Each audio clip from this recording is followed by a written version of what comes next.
Assalamualaikum warahmatullahi wabarakatuh. Baik adik-adik, ketemu lagi di channel YouTube Kunci Jawaban. Kali ini kakak akan bahas kunci jawaban halaman 80, 81, 82, 84 pada buku tema 2, subtema 2, pembelajaran 5 pada kelas 5 SD. Oke adik-adik, sebelum kita menjawab kunci jawaban dari halaman 80 sampai 84, alangkah baiknya adik-adik like and subscribe channel YouTube Kunci Jawaban, nyalakan loncengnya dan share sebanyak-banyaknya agar adik-adik selalu mendapat kunci jawaban setiap harinya. Oke adik-adik, langsung saja kita simak kunci jawaban halaman 80.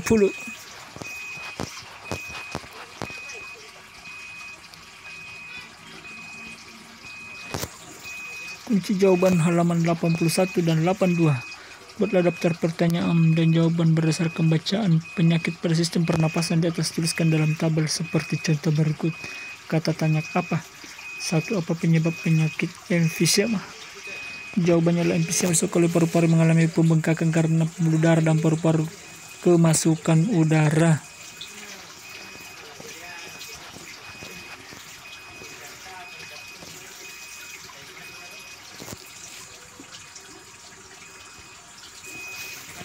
Dua, apa penyebab penyakit asma? Penyakit disebabkan oleh alergi debu, bulu, atau perubahan cuaca. 3. Apa penyebab kanker paru-paru? Jawabannya penyakit kanker paru disebabkan oleh kebiasaan merokok. 4. Apa penyakit tuberkulosis atau TBC? Jawabannya penyakit tuberkulosis atau TBC disebabkan oleh mikrobakterium tuberkulosis atau virus mikrob atau bakteri mikrobakterium tuberkulosis. Apa penyebab penyakit bronkitis? Penyakit bronkitis disebabkan oleh infeksi pada cabang batang tenggorokan. 6. Apa penyebab penyakit influenza atau flu? Penyakit influenza disebabkan oleh virus influenza.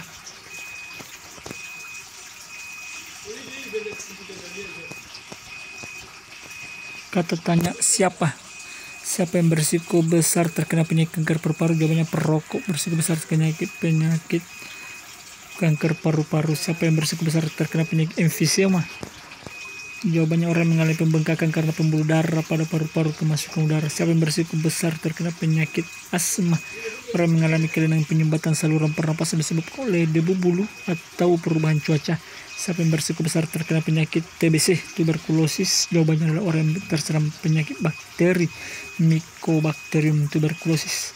Siapa yang berisiko besar terkena penyakit bronkitis? Jawabannya adalah orang yang terkena infeksi pada cabang batang tenggorokan. Siapa yang berisiko besar terkena penyakit influenza atau flu? Jawabannya adalah orang yang terkena virus influenza.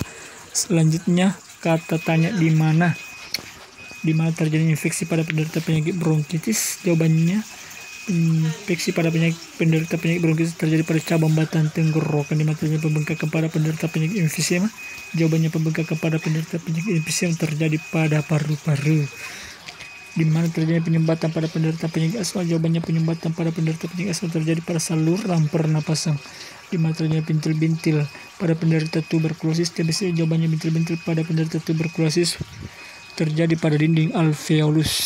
Kata tanya bagaimana kondisi paru-paru pada penderita tuberkulosis? Kondisi paru-paru pada penderita tuberkulosis mengucup atau mengecil. Bagaimana kondisi saluran pernapasan pada penderita asma? Jawabannya kondisi saluran pernapasan pada penderita asma mengalami penyumbatan. Bagaimana kondisi paru-paru pada penderita emfisema? Jawabannya kondisi paru-paru pada penderita emfisema mengalami pembengkakan. Bagaimana kondisi sel-sel kanker pada penderita kanker paru-paru? Jawabannya kondisi sel-sel kanker pada penderita kanker paru-paru akan terus tumbuh dan tidak terkendali jika tidak segera diobati. Bagaimana kondisi tubuh penderita influenza atau flu? Jawabannya mengalami demam, pilek, dan bersin-bersin. Bagaimana kondisi tubuh penderita bronkitis? Itu mengalami demam dan menghasilkan lendir yang menyumbat pada batang tenggorokan. Kata tanya mengapa penderita emfisema paru-parunya bengkak? Karena pembuluh darah dan paru-parunya pada paru-paru kemasukan udara. Mengapa penderita tuberkulosis TBC pernapasan terengah-engah? Karena kondisi paru-paru penderita akan mengucup atau mengecil. Mengapa kanker paru-paru merupakan penyakit yang berbahaya? Karena sel kanker pada paru-paru terus tumbuh dan tidak terkendali, sehingga penyakit ini lama-kelamaan dapat menyerang seluruh tubuh. Mengapa penderita bronkitis mengalami sesak napas? Karena penderita mengalami demam dan menghasilkan lender yang menyumbat batang tenggorokan hingga menyebabkan sesak napas. Demikianlah kata tanya, ya, ada apa, di mana, siapa, dan mengapa. Bagaimana? Lanjut, kunci jawaban halaman 84. Apa yang akan kamu lakukan supaya terhindar dari berbagai penyakit pada sistem pernapasan? Jawabannya adalah, agar terhindar dari berbagai penyakit pada sistem pernapasan, saya akan mulai berubah pola hidup dan melakukan olahraga teratur, mengkonsumsi makanan bergizi seimbang, tidak merokok, dan selalu memakai masker ketika berada di luar rumah. Kerjasama dengan orang tua, diskusikan bersama-sama mengenai pencegahan penyakit pernapasan yang dapat dilakukan selama di rumah. Jawabannya adalah, selama di rumah kita bisa melakukan beberapa pencegahan penyakit pernapasan seperti menjaga lingkungan agar tetap bersih, tidak merokok, rajin olahraga, rajin mencuci tangan, dan memakai masker ketika berada di luar rumah. Demikianlah kunci jawabannya adik-adik dari halaman 80, 81, 82, dan 84 pada buku tema 2 pembelajaran 5 kelas 5. Adik-adik, saatnya kita lanjut di halaman di 88.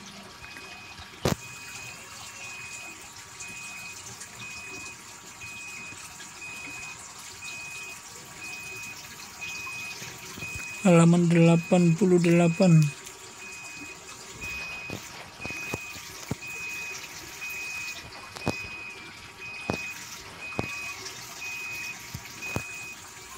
Ini dia adik-adik kunci jawaban dari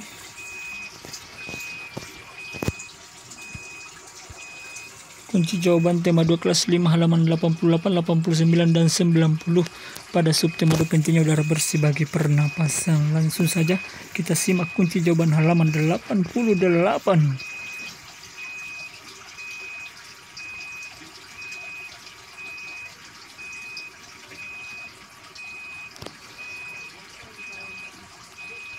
Ini dia kunci jawaban halaman 88 dan sampai 90. Ayo berlatih dari bacaan tersebut. Musyawarah atas. Buatlah daftar pertanyaan dan jawab menggunakan kata tanya: apa, siapa, di mana, bagaimana, dan mengapa.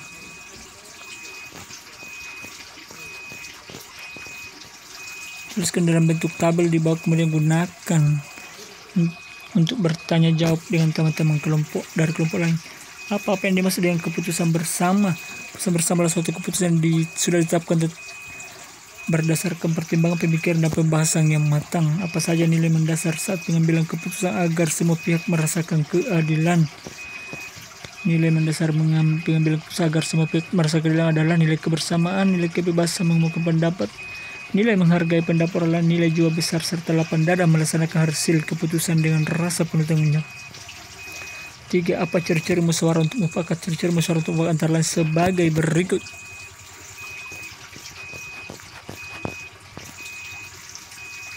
Sesuai dengan kepentingan bersama, usul atau pendapat disampaikan mudah dipahami dan tidak memberatkan.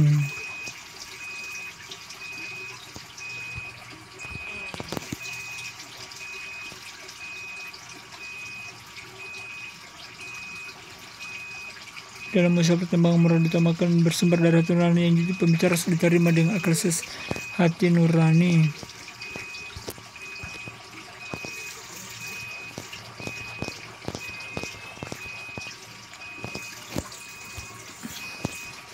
Lanjut, 4. Ada prinsip-prinsip dan aturan musyawarah, yaitu musyawarah dilandasi dengan akal sehat dan hati nurani yang luhur. Musyawarah dilandasi semangat gotong royong dan kekeluargaan, mengutamakan kepentingan umum, menghargai pendapat orang lain. Selanjutnya, keputusan yang diambil harus dapat dipertanggungjawabkan secara moral kepada Tuhan Yang Maha Esa. Melaksanakan keputusan bersama dengan dilandasi etikat baik dengan penuh rasa tanggung jawab. Siapa yang harus terwakili dalam keputusan bersama? Jawabannya adalah keputusan bersama haruslah mewakili kepentingan seluruh anggota atau seluruh peserta rapat. Siapa yang harus mematuhi keputusan bersama? Sebuah keputusan bersama harus dipatuhi dan dilaksanakan oleh semua peserta rapat tanpa terkecuali dan membeda-bedakan. di mana kita akan mendengar pendapat dari peserta musyawarah. Dalam proses musyawarah kita akan pasti mendengar pendapat dari peserta musyawarah. Bagaimana tata cara dan persyaratan musyawarah. Peserta musyawarah hadir sebelum musyawarah dimulai. Musyawarah dimulai jika peserta musyawarah telah mencapai quorum. Quorum adalah penetapan jumlah minimum anggota yang harus hadir pada saat musyawarah. Ada susunan kepanitiaan yang minimal terdiri dari ketua, notulis, dan peserta musyawarah. Setiap peserta musyawarah berhak menyampaikan pendapat. Setiap peserta musyawarah harus menghargai pendapat orang lain. Pendapat yang disampaikan harus dapat diterima akal sehat, tidak untuk kepentingan pribadi atau golongan, tidak menimbulkan perpecahan, sesuai dengan norma dan tidak menyinggung perasaan orang lain. Bagaimana cara mengeluarkan pendapat? Mengacungkan tangan sebagai tanda izin bicara, berbicara setelah dipersilakan. Kalau ada yang berbicara, menunggu sampai pembicaraan selesai, bersikap sopan dan suara cukup jelas. Mengapa dalam pengambilan keputusan kita tidak boleh memasang kehendak? Dalam pengambilan keputusan tidak boleh memasang kehendak. Hasil keputusan yang diambil juga tidak boleh hanya menguntungkan satu pihak, tetapi semua pihak haruslah merasa diuntungkan. Keputusan bersama harus bisa menampilkan rasa keadilan dan semua peserta rapat mempunyai kedudukan yang sama. Kunci jawaban halaman 89. Ayo berdiskusi, hak kewajiban tanggung jawab sebagai peserta musyawarah. Tulislah hasil diskusi dengan jelas dan singkat. Kunci jawaban ini didasarkan pada hasil diskusi teman-teman. Adik-adik, sebagai pertimbangan untuk diskusi beberapa pihak serta tanggung jawab musyawarah. Inilah daftar hak kewajiban serta tanggung jawab sebagai peserta musyawarah adalah sebagai berikut. Hak sebagai peserta musyawarah. Sebagai peserta musyawarah yang punya hak antara lain bebas mengumumkan pendapat, dihargai idenya dalam musyawarah, mendapat hak yang sama semua peserta musyawarah. Peserta musyawarah punya hak yang didengar pendapatnya. Peserta musyawarah mendapat hak perlindungan atas kritikan dan sarannya dalam musyawarah. Kewajiban peserta musyawarah menghargai, menghormati pendapat orang lain, tidak memaksakan kehendak kepada orang lain, tidak boleh mencela, tidak boleh memotong pembicaraan, bersikap sopan santun, mengutamakan kepentingan umum. Tanggung jawab peserta musyawarah adalah wajib hadir sebelum acara musyawarah mulai, ikut serta dalam mengambil keputusan bersama, mematuhi dan melaksanakan hasil keputusan bersama. Selanjutnya kunci jawaban tema 2 kelas 5 halaman 90. Ayo menulis nama karya tari piring, bentuk karya tari kelompok, jumlah penari ganjil biasanya 3 hingga 7 orang, busana tari bagi busana penari pria, busana tari tersebut busana orang muda berupa busana dengan lengan panjang dan rendah emas. Penari wanita mengenakan baju kurung dilengkapi selendang songket dan penutup kepala. Properti tari piring, iringan tari piring, iringan alat musik tradisional berupa rebana, gong, talimpong, dan saluang.